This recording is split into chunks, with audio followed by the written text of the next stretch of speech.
بسم اللہ الرحمن الرحیم۔ السلام علیکم ورحمۃ اللہ وبرکاتہ۔ ہمارا آج کا عنوان ہے جماعت کی نماز۔ چند آدمیوں کا مل کر اس طرح نماز پڑھنا کہ ان میں ایک امام ہو اور باقی مقتدی ہوں، اس کو جماعت کہتے ہیں۔ جماعت کے لیے کم سے کم 2 آدمیوں کا ہونا ضروری ہے، جن میں ایک امام ہو اور دوسرا مقتدی۔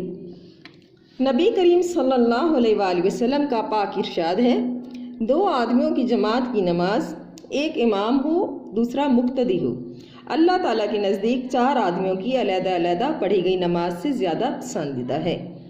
اسی طرح 4 آدمیوں کی جماعت کی نماز 8 آدمیوں کی الگ الگ پڑھی گئی نماز سے زیادہ محبوب ہے، اور 8 آدمیوں کی جماعت کی نماز 100 آدمیوں کی الگ الگ پڑھی گئی نمازوں سے بڑھی ہوئی ہے۔ مردوں کے لیے 5 فرض نمازیں مسجد میں جماعت سے ادا کرنا ضروری ہے، اور بغیر کسی عذر کے جماعت چھوڑنا سخت گناہ ہے۔ جمعہ اور عیدین کی نمازوں میں جماعت شرط ہے، بغیر جماعت کے یہ نمازیں ادا نہیں ہوتی۔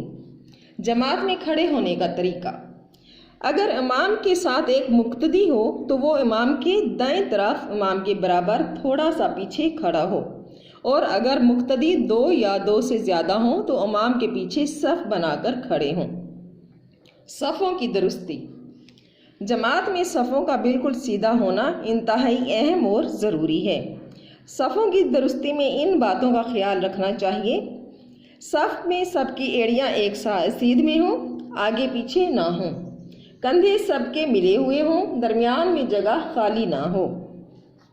پہلے اگلی صف مکمل کریں، پھر دوسری صف بنائیں۔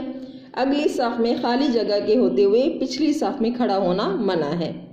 جہاں امام کھڑا ہو اس کے پیچھے دائیں اور بائیں طرف صف بنانا شروع کریں۔ یہاں تک ہمارا آج کا عنوان ہے۔ اللہ تعالی ہمیں اسلامی احکامات پر چلنے کی توفیق عطا فرمائے۔ اللہ حافظ۔